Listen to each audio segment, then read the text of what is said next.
These lands know pain better than joy. Every mark in the sand tells a story, but folks rarely listen. I saw this tale with my own eyes, like the crackle of a fire at night. The shadows of the past don't leave. You'd best listen close. Out here, it's the only way to survive. The first thing you notice in a town like Red Rock is the dust. It clings to the air, the skin, the soul. It turns everything the same lifeless shade of brown: faces, hats, boots, even sky when a storm threatens. I reckon you think the dust is just part of life here. But it's more than that. It's memory. A memory of every step taken, every life lived, every body buried beneath this hard, unforgiving soil. And the dust was restless that day. The gallows stood in the center of Red Rock like the skeleton of some long-dead beast. Its shadow stretched across the dirt as the sun climbed higher, merciless and white-hot. The crowd had gathered early, swarming like vultures around the platform they'd built for death. Folks here had seen plenty of hangings before. They were drawn to them the way the desert draws rain. But this one was different. This one held the promise of blood and gold. At the foot of the gallows stood a man, not the condemned. That poor soul was still locked in the sheriff's office, awaiting noon like a cattleman's blade against his neck. No, this man stood apart, alone in the shade of a crumbling building. He stared at the noose above the platform, as though it whispered a challenge only he could hear. He wasn't from Red Rock. You could tell that just by looking at him. His duster was weathered but sturdy, unlike the rags most of the locals wore. His wide-brimmed hat cast an even wider shadow, and his boots, polished, deliberate, made for walking miles over landscapes too cruel to meet halfway, spoke of more than the prairie. They spoke of purpose. The stranger was tall, lean, and quiet in a way that drew attention, even among the noise of the gathering crowd. He didn't have the look of a lawman, though. Not quite. Lawmen were stern and upright, rigid with the weight of their responsibilities. This man carried himself differently, like someone who knew the stains of law and chaos both, and didn't mind standing in them if it meant justice lived to see another day. Nobody approached him. Not yet. But the whispers spread like fire through that dry afternoon air. That's him, isn't it? The bounty hunter. Hunter? Looks more like a gravedigger to me. Shut up, Hank. You think anybody less than a hunter would bother coming here?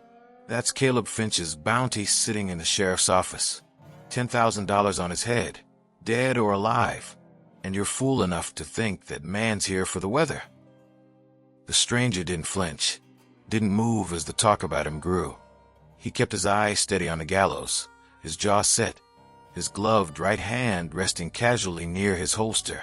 The crowd's curiosity had drifted toward him, but it wasn't the kind that bred goodwill. It was the kind that came right before suspicion turned into accusation. That's how it was out here. People respected fear far more than they respected courage. The story of Caleb Finch had spread far and wide across the West by then. A bank robber, sure, but more than that, a killer of the coldest sort. Nobody much mourned the folks he left dead in his wake, but that didn't mean they forgot them either. Caleb had burned towns, taken what wasn't his, lost what little humanity he might have started with, and yet nothing about his reputation seemed to stick to him when he vanished from place to place, like a ghost cleansing itself of every act it had committed, until he'd made a mistake. A man like that, he always makes one, sooner or later. His mistake was trusting Red Rock to be just one more place he could pass through and rob blind. Instead, he underestimated the sheriff. Esther Doyle had earned her star the hard way, in a town where women were more likely to end up serving whiskey behind a bar or dead in an unmarked grave. But Esther didn't serve people. She served law. And when Caleb Finch had come riding into town 3 weeks ago, she hadn't waited for his shadow to cross the bank walls before she had him in cuffs. The people had cheered louder than a dust storm when they saw him march through the square. That cheer had dulled into buzzard-like glee when the gallows were raised, the platform built, and the noose tied neat and high. Justice in Red Rock wasn't just swift, it needed witnesses. But the stranger beneath the gallows wasn't there to witness anything. He was there to make sure nobody raised the dead. The whispers grew louder as Sheriff Doyle emerged from her office. She was small but made tall by the silver star pinned to her chest. Her face was lined not by age but by the desert, the kind of lines that come from standing too long beneath a sun that doesn't forgive mistakes. She led Caleb Finch out toward the gallows and iron chains, his hands locked in front of him, his face bruised by truths she'd beaten out of him. Caleb wasn't tall, wasn't lean or fearsome in the way you might expect from a man like him. He was average, built like a butcher rather than an outlaw. But his eyes, they were a kind of black you didn't find naturally, a kind of black that swallowed light and spat out emptiness in its place. He smiled when he reached the gallows, like he wasn't about to climb the steps but command them. The stranger moved, finally. His boots pressed against the dust slowly as he stepped closer, but not close enough to join the crowd. Nobody stopped him. Nobody dared. Sheriff Doyle saw him. Her sharp eyes caught his movement as easily as a scorpion senses a shift in the sand. She didn't pause, didn't flinch, just stared long enough to match his silence with her own. "I see you," her look seemed to say, though her hand stayed firmly on the rope coiled at her hip. As the clock struck noon, the crowd grew restless again. It wasn't just about the hanging. It was about the bounty. $10,000 sat on that platform, but the sheriff had made her stance clear from the beginning. Caleb Finch wasn't going to swing for his crimes until the judge arrived from Pecos to make it official. That meant Red Rock was sitting on a powder keg. One spark, the kind of spark a bounty hunter might strike, and it'd all go up. The stranger tilted his head faintly, watching, waiting, and then he spoke, his voice traveling low and calm through the hot afternoon air. "Sheriff," he said, not raising his voice but cutting through the crowd like a blade. "I've got questions about your prisoner." Esther Doyle didn't turn, didn't blink, but the crowd did. "Who is he?" someone whispered. "What's he planning?" another murmured. The stranger stepped closer. Caleb Finch's smile widened behind the chains, sharp and unrepentant. And at that moment, the air turned heavier under the promise that not everyone in Red Rock, Texas, was going to see the sun go down. The air was thick, dry as bone but humming with tension. A storm was brewing in the souls of those gathered around the gallows, a storm worse than any Red Rock had ever seen. The stranger's calm words had been like a flint against steel, the strike that promised sparks. Sheriff Doyle locked her eyes on him for the first time, as heavy as the weight of her star. She didn't speak, not yet. The man beneath the gallows had changed the room without lifting a finger. Every inch of the crowd leaned in, closer than they'd admit, closer than their pride would allow. "What's your business here?" Doyle asked finally. Her voice was strong, steady but sharp, the edge of a knife honed by a lifetime of drawing lines and seeing which fools dared to cross them. The noose swung gently in the breeze behind her, its shadow crossing Caleb Finch's face like death already introducing itself. The stranger tipped his hat slowly, his gray-streaked hair brushing the sun. "Business," he repeated, his voice smooth like cooled whiskey. "That depends on the answers I get." "And if you don't get answers?" Doyle's posture didn't shift, but everyone could feel her hand hover near her holstered revolver. It wasn't a threat yet, but it was a promise in waiting. The sheriff didn't deal in empty gestures. "Not a woman like that." "Then I reckon your town's trouble is about to get worse," he replied simply. The words carried something deeper than menace, something heavier, something colder. It wasn't the sharp bark of muscle-bound men who craved fights. It wasn't the raw venom of cowards who used violence to fill their emptiness. It was deliberate, like a man who had seen trouble worse than death and understood it better than survival. Doyle didn't blink. Caleb Finch, still wrapped tight in chains, chuckled lightly under his breath. "What is it you want from me?" she asked him. "Not you." The stranger's eyes moved away from her, past the gallows, past the noose, locking onto Caleb Finch like glue. "I want him." The crowd murmured collectively, a ripple through the stillness that sounded like rolling thunder. Finch tilted his head, the corners of his mouth curving into a grin that didn't carry fear or malice. No, it carried something fouler: confidence. Confidence bred from knowing he wasn't a man to be taken lightly. Confidence bred from surviving every fight that should have buried him. "You want me?" Finch's voice lashed out through the heat. "Well, ain't that something? Boys, do I know you?" His tone was soaked in derision and laughter that carried bitterness deeper than his chains. The stranger was still, unmoving, deliberate. "You know me," he said softly. His voice didn't rise, but the crowd fell quieter anyway. "I'm afraid the only names in my memory are the ones I've already buried, cowboy," Finch drawled lazily. "So why don't you tell me why it is you're staring me down like we've got unfinished business?" The stranger's glare didn't waver. It was hard and slow as the Texas night, but sharper than daylight. Nobody dared interrupt him, not Doyle, not the crowd, certainly not Caleb Finch. His boots pressed lightly but firmly against the dust as he took a step closer to the gallows, the beginning of a bridge too dangerous for most folk to cross. "You killed her," the stranger said, a statement, not a question. Finch blinked once, then twice. His grin widened faintly, creeping like shadows on rock. "That's so. You and your men rode through a desert town 6 years ago south of the Rio Grande. Burned it. Took everything there was to take," the stranger continued evenly, his voice steady. "But you didn't stop at the gold. You took the lives worth more than gold, and one of them belonged to her." Doyle shifted faintly. Her posture didn't loosen, but her focus tightened visibly toward the stranger now. "You telling me, cowboy, that Finch's bounty ain't the only reason you rode into my town?" she asked. The crowd murmured faintly but cautiously. Nobody wanted to speak loudly now. Nobody wanted to get in the way of the silence, cutting harder than any question. "I don't care about your bounty," the stranger replied coolly. His eyes didn't move away from Caleb Finch once. "I care about justice paid in full." That was when Finch laughed, hard, loud, and casually cruel. His chains rattled faintly with the movement, but he didn't care that his wrists were bound. He tilted his head back into the sunlight that he knew wouldn't touch him for much longer, but he didn't flinch. "Justice," Finch murmured, his grin widening still. "Well now, I reckon justice didn't mean much to me when I was a boy, did it? Nor as a man. Maybe that's why it's coming for you now," the stranger said softly. His hand moved faintly toward his holster. Not fast, not sharp, but deliberate, as though every motion of his body was rehearsed against years of grudges rolling across his bones. Finch's laugh faded. He tilted forward faintly, almost intrigued, almost entertained by the scene that had begun to unravel around him. "Suit yourself, cowboy. But reckon me this. If justice was half as righteous as you say, why'd it leave me standing?"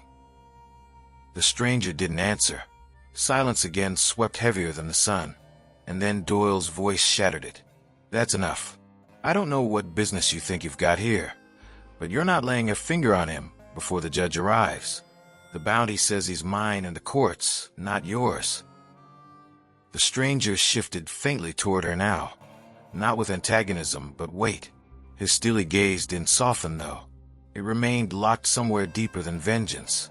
"Sheriff," he said evenly, "you may have cuffs on him now. You may even raise that noose before dusk tomorrow. But men like Finch aren't just bodies standing trial. They're spirits walking free until the last hammer falls." And then, without warning, Finch moved. His chain snapped tighter against his wrists as he jerked forward, not toward Doyle, not toward stranger, but toward the crowd itself. His movement wasn't a threat, not quite.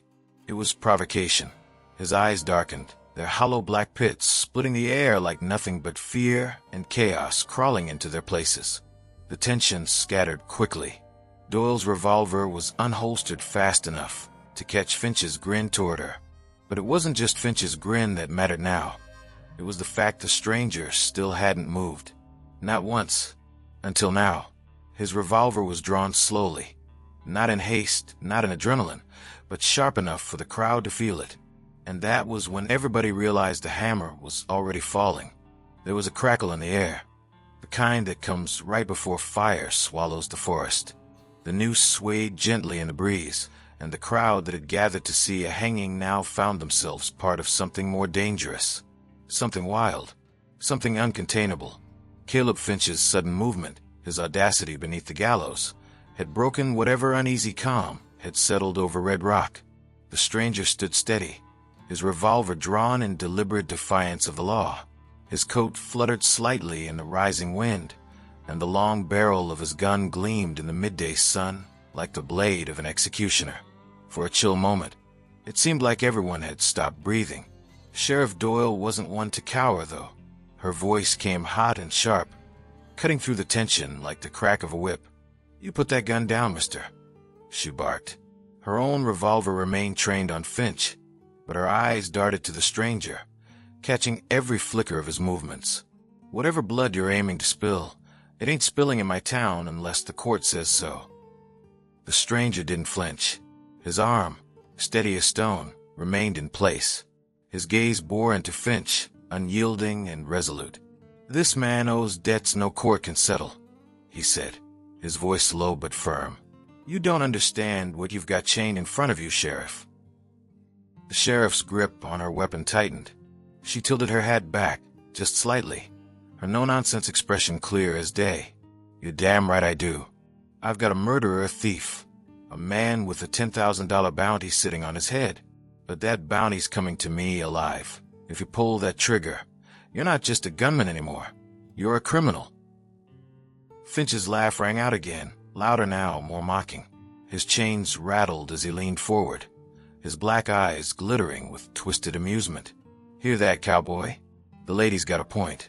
Scratch that itch on your trigger finger, and you'll be no better than me." The stranger ignored him. He didn't waste his fury on words, didn't give Finch the satisfaction of seeing the storm in his heart. Instead, he spoke to Doyle, his voice like gravel under boots. "You think you know him. You think you've pieced together enough of what he's done to call him by his name. But let me ask you, Sheriff, have you ever stood in the ashes of what he's left behind?" The question was heavy, dragging the crowd deeper, forcing every ear to lean closer. Doyle didn't waver, but her expression shifted, just barely. The faintest flicker of doubt crossed her features before she shrugged it off like a snake in the dirt. "I've read the reports. I've seen the bodies he leaves behind," she snapped. "Don't act like you've got more of a claim on justice than me." "Justice?" The stranger's voice rose slightly, a crack of thunder in the still air. "This isn't about justice. This is about the promises we make to the dead, and I promised her I'd see him fall." The words hit like a shovel to the gut. The crowd murmured again, nervously shifting. People had gathered here expecting a clean performance. A criminal dragged to the gallows by the law, his life taken with dignity, or as close as a rope would allow. But now they found themselves witnesses to something raw and personal, something they couldn't understand but couldn't look away from. Finch suddenly leaned forward further, letting the chains clank loudly. "Who was she?" he asked, his voice dripping with mockery. "Go on, tell me her name. The one you're mourning so badly. Let me guess, wife, sister, sweetheart." The stranger's jaw tightened, but his focus stayed steady. He didn't answer. "What? Cat got your tongue?" Finch sneered. "'Cause I've got 100 names rolling through my head, cowboy. You think you're special? You think the people I've buried in the dirt haunt me? Let me clear it up for you. They don't."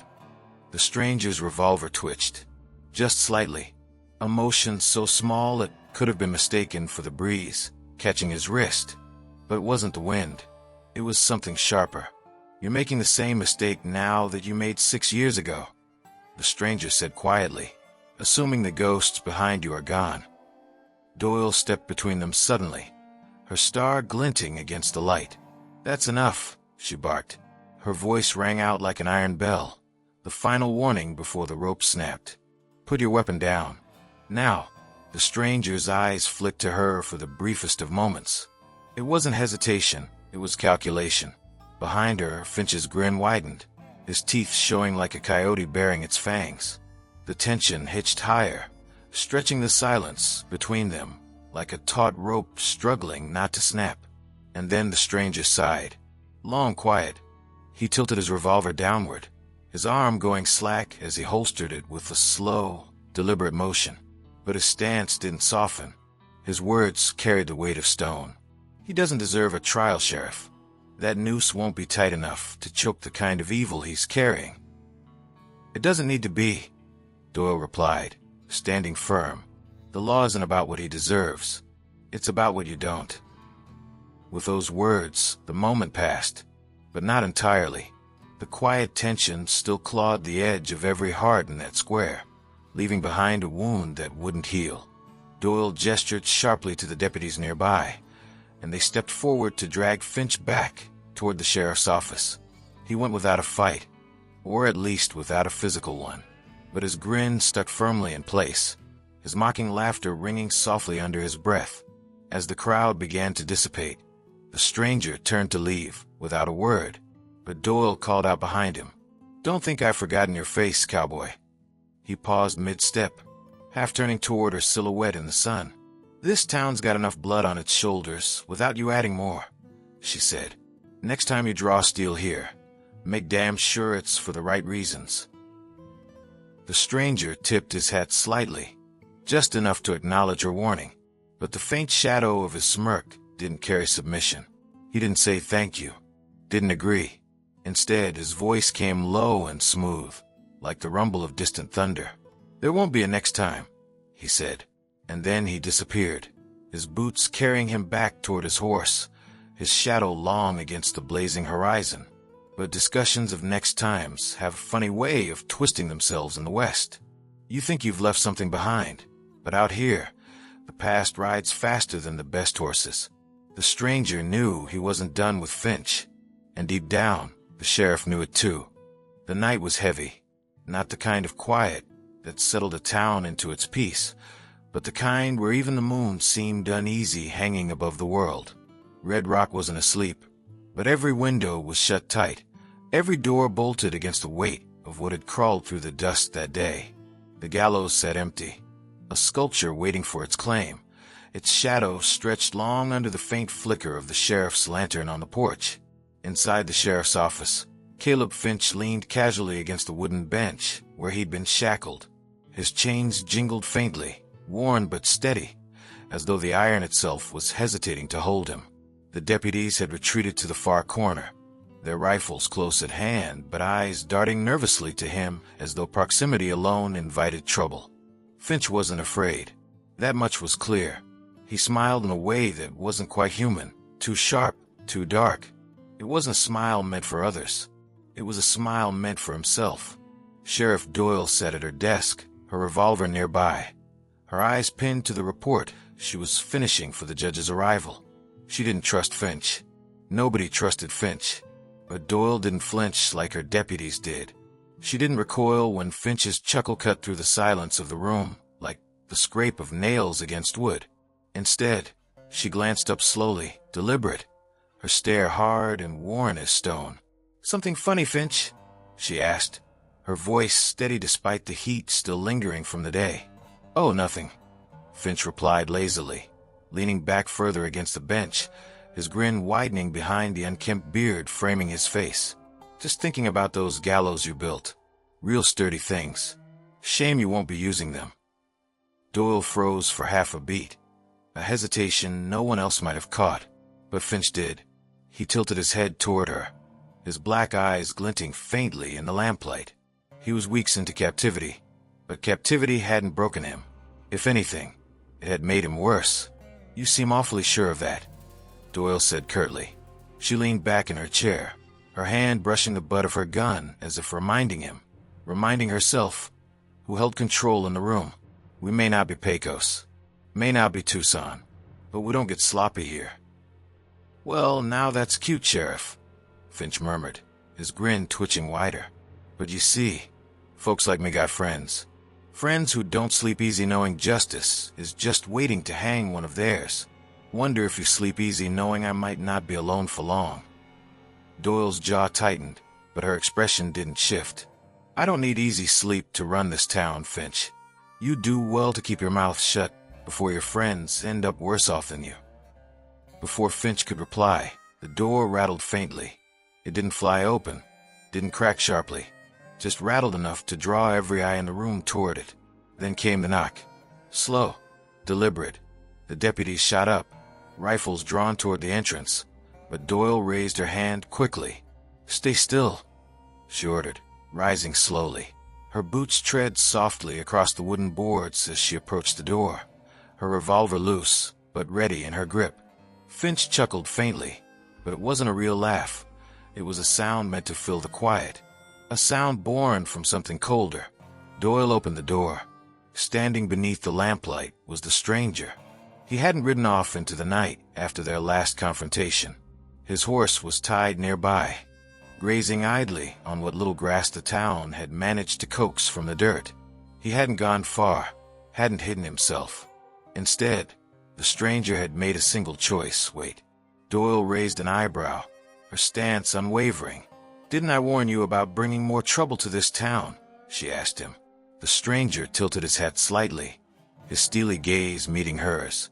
"I waited for your trouble to settle itself, Sheriff." He glanced briefly past her shoulder, his eyes flicking toward Finch with a weight that didn't need words to explain. Turns out, trouble doesn't settle easy when it's got roots. Doyle stepped back, her expression shifting only faintly into irritation. She gestured him inside, her fingers tightening minutely around the revolver hanging loosely at her side. "You've got 5 minutes," she said.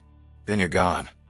The stranger stepped inside slowly, his boots scraping lightly against the worn planks. The deputies didn't lower their rifles. They raised them higher, their grips stiff and shallow. Finch leaned forward faintly, his grin cutting sharper into the darkness. The stranger stood still, but his mass, his energy, loomed heavier than anything the office usually dealt with. "Fancy seeing you again," Finch drawled. "To what do I owe this fine pleasure?" The stranger stopped just a few feet from the chains. His revolver remained holstered, steady, his voice cut lower and softer into the air. "Let's talk about her," the stranger said. "The one whose name you forgot to bury." Finch's grin faltered slightly at those words, not enough for anyone else to catch. But the stranger caught it, sharp like a hawk spotting movement in the sand. Doyle folded her arms behind her desk, watching for any flicker that might justify the tension brimming at the edges of the room. "She's not here," Finch replied after a moment's pause. His tone remained smooth, but it wasn't the kind of sharp sarcasm he'd used earlier. "And last I checked, ghosts couldn't testify at no man's trial." The stranger didn't retaliate, didn't snap.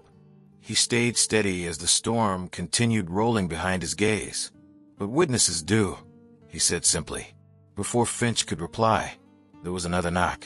Harder, sharper this time. Doyle's head snapped toward the door.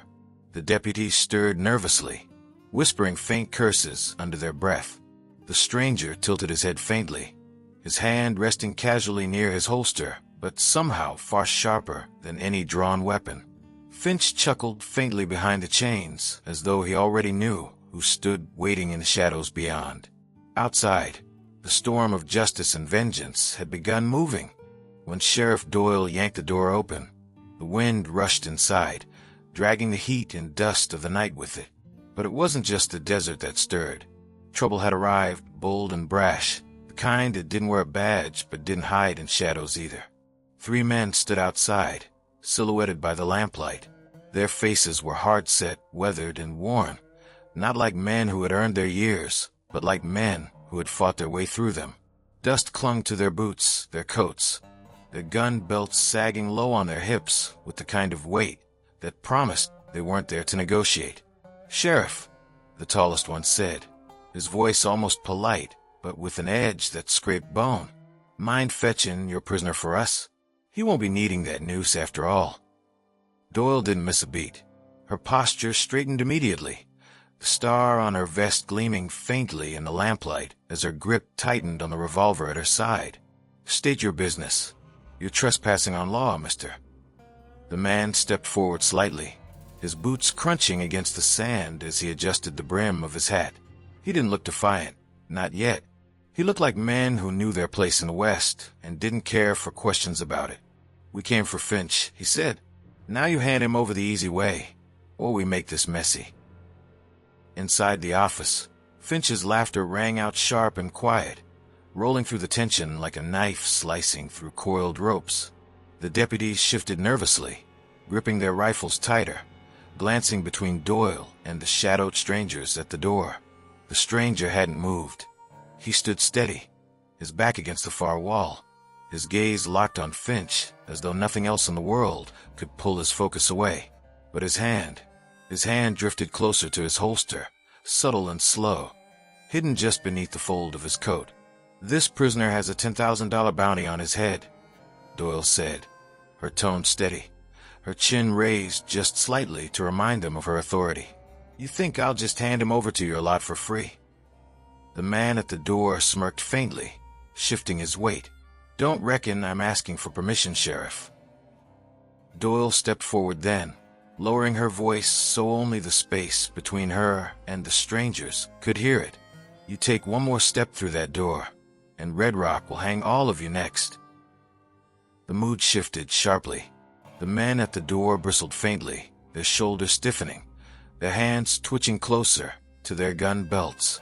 The soft hum of cicadas outside was drowned out entirely by the weight of the moment, hanging like a storm ready to break overhead. Inside, Finch didn't stop smiling. "Well, go on," Finch said casually, his dark eyes gleaming toward the door. "Ask her where justice ends and hypocrisy begins. She sure likes her fancy speeches, but that rope out there, it's just for show." That was when the stranger finally spoke. "It's not hypocrisy if it's personal," he said, turning his gaze toward the door slowly, deliberately. His voice was low, not loud enough to command the room, but sharp enough to catch it. The men turned toward him, their postures shifting faintly. "Who the hell are you?" the tallest one demanded, his voice clipped. "A witness," the stranger replied simply. Doyle glanced back over her shoulder toward him, her expression caught halfway between frustration and curiosity. The deputies were frozen in place, their grips tight, but sweat brimming across their brows, as though the rifles in their hands felt lighter than the weight of the moment ahead. "A witness to what?" Finch asked. His voice wasn't mocking anymore. It carried something heavier, something edgier. He didn't like his name falling from someone else's lips. "A witness to the ones you left behind," the stranger replied softly, stepping forward, his boots deliberate against the wooden boards of the office floor, "and a reckoner for the ones you forgot." Silence fell heavy again. The men shifted slightly closer, their tension rising, their hands brimming with the readiness of violence. And then the stranger drew his revolver. It wasn't fast. It wasn't hasty like a nervous draw. It was deliberate, slow, smooth, the kind of movement practiced by men who didn't flinch at the taste of blood. The lamplight caught the barrel just faintly, casting a glint over the steel that drew eyes like fire in the desert. The deputies froze entirely, their rifles halfway raised, but no more. Finch leaned forward slightly in his seat, his grin twitching, as though he were more entertained than threatened. Doyle narrowed her eyes, but didn't lower her own weapon, her focus locked tightly on the strangers outside. The tallest man at the door narrowed his eyes, his lips tight. "You make your move now," he hissed low. "And there are 3 of us left to make sure you regret it." The stranger tilted his head. "I've made worse gambles for less." The silence broke into movement, fast and sharp. The man at the door reached for his revolver, his friends following suit, their hands snapping to their holsters like quicksilver under moonlight. Doyle shouted something sharp, her voice cutting through the chaos, but it was too late. The stranger's revolver cracked first. The sound echoed through the room, sharper than thunder, louder than the cicadas outside disappearing entirely. One of the men at the door dropped instantly, clutching his side as his body fell hard against the porch steps. His weapon clattered uselessly against the sand. The second man raised his gun halfway, but Doyle fired next. Her shot rang clear, slicing the air like a blade, and the man staggered backward, his gun dropping from his hand as blood soaked his shoulder. The tallest one didn't falter, not yet. His gun was drawn entirely, aimed carefully, his eyes narrowing toward the stranger. Finch laughed hard behind him, louder now, his chains rattling faintly with his movements as though delighting in the chaos he hadn't caused but wouldn't regret. The stranger's second shot rang out faster, faster than instinct should allow. The man staggered, clutching his chest, his breath hitching violently as the strength in his legs disappeared entirely. He fell forward in slow motion, the dust rising faintly around his silhouette. When the room fell into stillness again, only Finch's laughter remained. Doyle's gun was still raised, her arms steady despite the whirlwind that had just torn through the night. The deputy stared, wide-eyed and pale, their rifles half raised but entirely useless. The stranger stood firm, his revolver still hot, smoke curling faintly from its barrel. Finch grinned wider than ever, his dark eyes glinting toward the stranger. "That was something," he murmured. "But you forgot one thing." The stranger turned toward him finally, his steely gaze locking onto Finch's unrepentant grin. "And what's that?" he asked.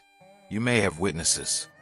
Finch leaned back slightly against the bench, his hand slack in the chains. "But witnesses ain't always enough." The room smelled of gunpowder and silence. The three bodies outside lay sprawled on the dirt like warnings to the night, shadows spreading beneath them as the lamplight burned low. Inside, the air was thick, too thick.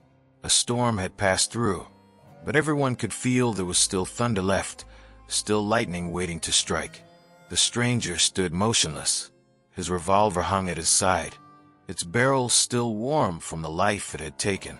Sheriff Doyle had lowered her weapon now, but her expression carried the weight of everything that had just happened. Her deputies shuffled uneasily in the corner, still frozen in shock from their own uselessness. And Finch leaned back on the bench, a grin stretched across his face like he had just been handed the keys to the world. "Well," Finch said finally, breaking the silence. His voice was slow and syrupy, dripping with mockery. "Reckon you showed those boys what you're made of, didn't you? Fancy shooting. Clean, too. But I'm still here." The stranger turned, his gaze locking onto Finch.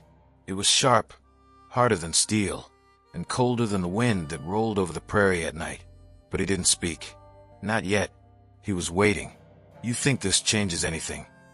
Finch continued, leaning forward now. His chains clinked faintly as he moved, his grin never fading. "Men like me don't fall to bullets, cowboy. You think you're some kind of hero. You think putting bodies in the ground makes you better than me?" "Enough." Doyle's sharp voice cut through the room like a whip. She turned her glare onto Finch, her jaw tight and her patience visibly worn thin. "You're a dead man walking, Finch. The only reason you're still breathing is because the law demands it. Another word out of you, and I swear I'll gag you myself."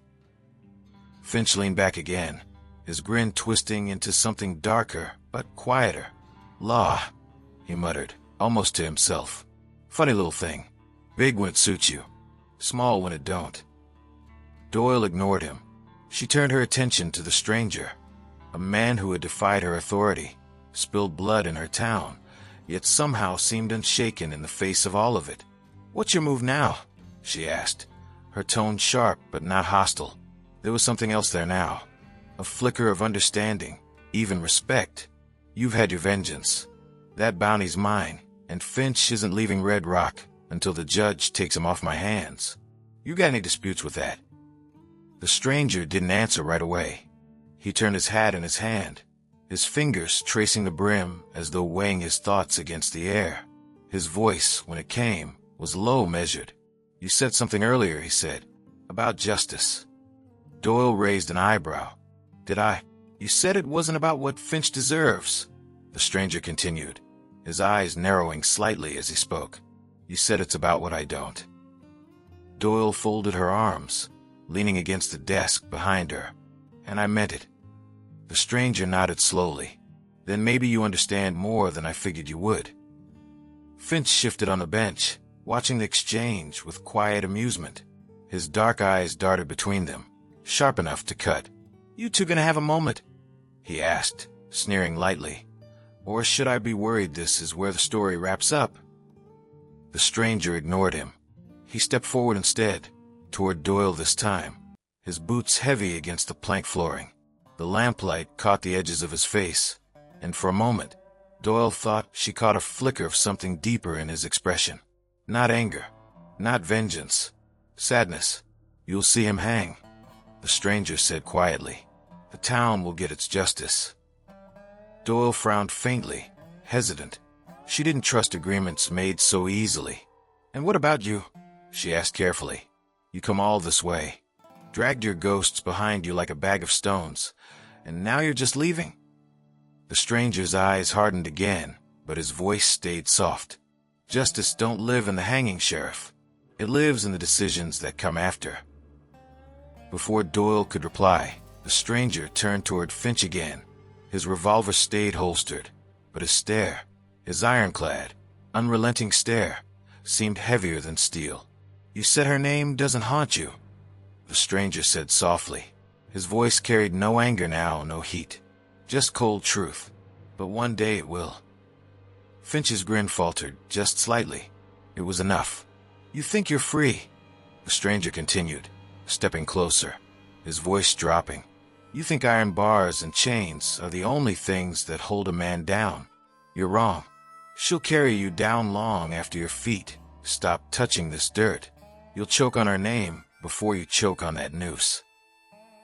The room felt smaller, tighter. The air thickened in a way no one could describe, but everyone could feel. And then the stranger stepped away, toward the door. Finch didn't speak. For once, he didn't grin. He just sat there, his black eyes catching the flicker of lamplight, as if trying to find something to anchor himself to, but finding nothing. Doyle didn't try to stop the stranger. She didn't offer thanks, either. She simply stayed quiet, watching him with an expression that carried its own weight of loss, of understanding. Outside, the town of Red Rock was still. The dust had finally settled, the gallows standing solemn in the quiet square. The stranger stepped onto the street, his boots scuffing softly against the dirt. He didn't look back. He didn't need to. The next morning, Sheriff Doyle hung Caleb Finch from the gallows. The crowd gathered, but there was no excitement anymore. No eager chatter about justice or vengeance. Only silence. Only the sound of creaking wood as the wind carried the weight of everything that had been left unspoken. They say the stranger didn't ride far. Some folks claim he stopped at the edge of town to watch the sun rise over the gallows before disappearing into the horizon. Others say he was already gone, his ghost lingering behind like a shadow cast longer than the man ever was. Red Rock moved on, as towns like it tend to do. But there was something different in the way the people spoke of justice after that day. The gallows still stood, but no man in Red Rock forgot that the noose wasn't the only thing that brought accountability. Some debts were heavier than wood and rope could bear. And as for the stranger, well, you'd be smart to mind the wind the next time it feels heavier than it should. You might just catch the whisper of his boots against the dust. See you around, my friend. I've got another story for you.